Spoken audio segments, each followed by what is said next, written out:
Hello मेरे बच्चों, कैसे हैं आप सभी लोग। पिछले वीडियो में आपने लाभ और हानि से संबंधित जो कॉन्सेप्ट थे उसको समझा था, उसको देखा था और उसको उम्मीद करते हैं कि आपने पढ़ा लिखा होगा। और अब आते हैं उसी चैप्टर के अभ्यास पे।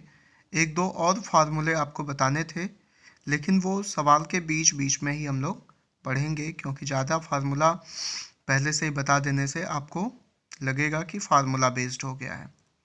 इसलिए इस चैप्टर में जहाँ ज़रूरत होगी वहाँ पर मैं आपको समय समय से और भी फार्मूले बताते चलूँगा। जैसे आपके अभ्यास में एक सवाल है और एक टेबल बना है एक यहाँ पर, जिसमें आपको क्रय मूल्य दिया है कुछ वस्तुओं का विक्रय मूल्य दिया है, कुछ में आपको लाभ दिया है और कुछ में हानि दिया है। इस सवाल को करने के लिए सबसे पहले जो चीज़ें बताई गई हैं उन पर तो आप विशेष ध्यान देंगे ही देंगे। जैसे यहाँ पर दिया है किसी भी वस्तु का क्रय मूल्य 6,000 रुपये है। कितना है? 6,000 रुपये है। और विक्रय मूल्य कितना है? 6500 रुपये है, अर्थात 6,500 रुपये। तो आप यहाँ देखेंगे कि किसी भी वस्तु को अगर 6,000 रुपये में ख़रीदा गया और 6,500 रुपये में उसे बेचा गया, तो आप बताइए मुझे कि उसको लाभ होगा कि हानि होगा। आप आसानी से बता सकते हैं कि यहाँ पर विक्रय मूल्य क्रय मूल्य से ज़्यादा है, अर्थात 6,000 रुपये में ख़रीदा गया है और उसको बेचा जाता है 6,500 रुपये में, तो हम कह सकते हैं कि विक्रय मूल्य यहाँ पर ज़्यादा है क्रय मूल्य से, अर्थात उसे क्या होगा? फ़ायदा होगा। तो आप जानते हैं बच्चों कि जब एक वस्तु को खरीद कर बेच दिया गया तो या तो उसे लाभ हो गया और या तो हानि हो गई। तो लाभ हुआ तो हानि नहीं होगी और हानि हुई तो लाभ नहीं होगा। तो इस सौदे में हम देखेंगे कि विक्रय मूल्य 6500 रुपये है, अर्थात 6,500, और क्रय मूल्य हमारा 6,000 रुपये है। इसलिए विक्रय मूल्य ज़्यादा होने की वजह से हमें क्या होगा? लाभ होगा। और पिछले वीडियो में मैंने लिखा है लाभ बराबर विक्रय मूल्य माइनस क्रय मूल्य। तो विक्रय मूल्य हमारा है 6,500 और क्रय मूल्य हमारा 6,000 है, तो हमें कितने रुपए का लाभ होगा? 6,500 रुपये में से 6,000 रुपये घटा देंगे तो कितना आएगा? तो आप आसानी से इसको कर सकते हैं और आप करके लिखेंगे, अर्थात 6,500 में से 6,000 घटाने पे जितना आएगा वो आपका लाभ होगा। तो लाभ को लाभ वाले कॉलम में लिख देंगे और वो लाभ कितना होगा? 500 रुपये का। तो आप इस वाले ब्लॉक में लिख देंगे 500 रुपये। तो आइए लिख देते हैं 500 रुपये।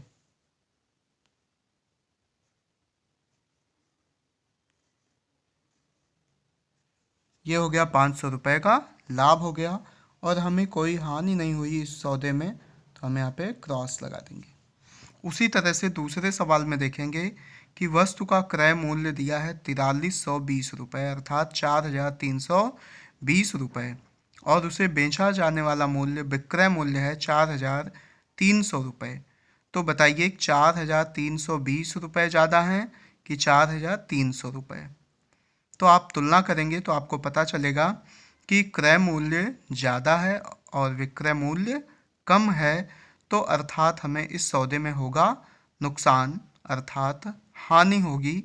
तो हानि बराबर हम लोगों ने पिछले वीडियो में देखा था कि क्रय मूल्य माइनस विक्रय मूल्य, अर्थात 4,320 में से 4,300 रुपये घटा दें तो हमारा उत्तर कितना आ जाएगा? 20 रुपये, अर्थात 20 रुपये की क्या हो गई? हानि हो गई।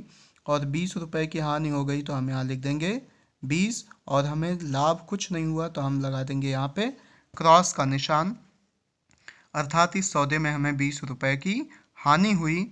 और तीसरे में आप देखें कि क्रय मूल्य नहीं दिया हुआ है, क्रय मूल्य नहीं दिया हुआ है, विक्रय मूल्य दिया है और लाभ दिया हुआ है।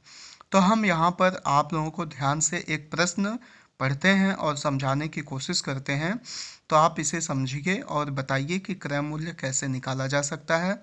अगर मान लीजिए कि किसी भी वस्तु का क्रय मूल्य हमें नहीं पता है, लेकिन हमें ये पता है कि उस ऑब्जेक्ट को, उस वस्तु को, उस सामान को हम 2000 रुपये में बेच रहे हैं, जिससे हमें 250 रुपये का फ़ायदा हो रहा है।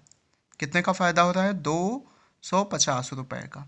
जाहिर सी बात है कि लाभ हो गया तो हमें हानि नहीं होनी है, अर्थात 250 रुपये का लाभ हुआ और हानि इस सौदे में होनी नहीं है। तो हम देखेंगे कि क्रय मूल्य कैसे निकालेंगे इसका। तो क्रय मूल्य निकालने के लिए सबसे पहले हम क्या करेंगे कि विक्रय मूल्य का ध्यान रखेंगे और लाभ का हानि रखेंगे ध्यान। तो इसे जानने के लिए बच्चों हम एक एग्जाम्पल आपको समझाते हैं, उसको ध्यान से समझिए कि अगर हम लोग ये अमाउंट ज़्यादा अगर आपको लग रहा है तो इसको कम कर देते हैं। अगर हम लोग मान लेते हैं कि किसी भी वस्तु को 20 रुपये में बेचते हैं, कितने में बेचते हैं? 20 रुपये में बेचते हैं और हमें इसको बेचने से 5 रुपये का लाभ हो रहा है। 20 रुपये में किसी वस्तु को बेच रहे हैं तो 5 रुपये का लाभ हो रहा है।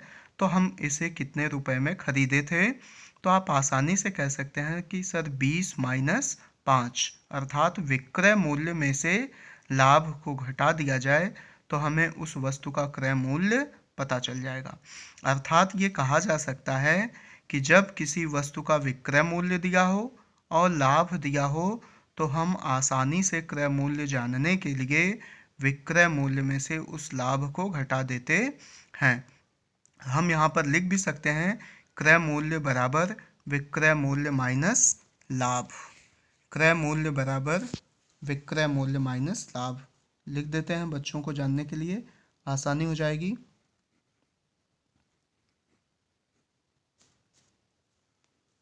क्रय मूल्य बराबर विक्रय मूल्य माइनस लाभ। अब यहाँ से बच्चों को बता सकते हैं कि विक्रय मूल्य है 2000 रुपये और लाभ हो रहा है 250 रुपये का। इसे घटा देने पर हमारा आ जाएगा 1750, अर्थात वस्तु का क्रय मूल्य कितना आ गया? 1750 रुपये। तो हम यहाँ इस ब्लॉक में भर देंगे 1750। तो हमें अगर इसकी सत्यता की जांच करनी हो, इसको वेरीफाई करना हो, तो किसी भी वस्तु का क्रय मूल्य 1750 रुपये है और उसे बेचा गया 2000 रुपये में, तो जाहिर सी बात है कि हमें फ़ायदा होगा 250 रुपये का या 250 रुपये का। ठीक है, तो इस तरह से ये सवाल आपका क्लियर हो गया। अब है 535 रुपये क्रय मूल्य दिया है, किसी भी वस्तु का क्रय मूल्य दिया है 535 रुपये। आपसे विक्रय मूल्य पूछ रहा है, लाभ होना नहीं है क्योंकि हानि दे दिया है 15 रुपये का। तो इस सवाल को आप मुझे करके और उत्तर आप लिख के रखे रहेंगे और मेरे व्हाट्सएप पे आप सेंड कर सकते हैं। अगर इसमें कोई संदेह हो, कोई डाउट हो किसी बच्चे को, तो आप मुझसे पूछ लीजिएगा। और क्वेश्चन नंबर 2 से लेकर 6 तक आप पढ़िए और फिर मैं एक एक क्वेश्चन आपको धीरे धीरे बताते रहूँगा। और उम्मीद करता हूँ कि ये वीडियो आसान लग रही हो आपको समझने में, जिस तरह से आप घर में इसको आराम से बैठ के कहीं भी कभी भी देख सकते हैं, समझ सकते हैं, बार बार देख सकते हैं और दूसरे बच्चों को भी भेज सकते हैं ताकि उनको भी आसानी से समझ में आ जाए। अगर आपको कोई संदेह हो, आपको कुछ ना समझ में आए तो ज़रूर पूछें। Thank you for watching the video.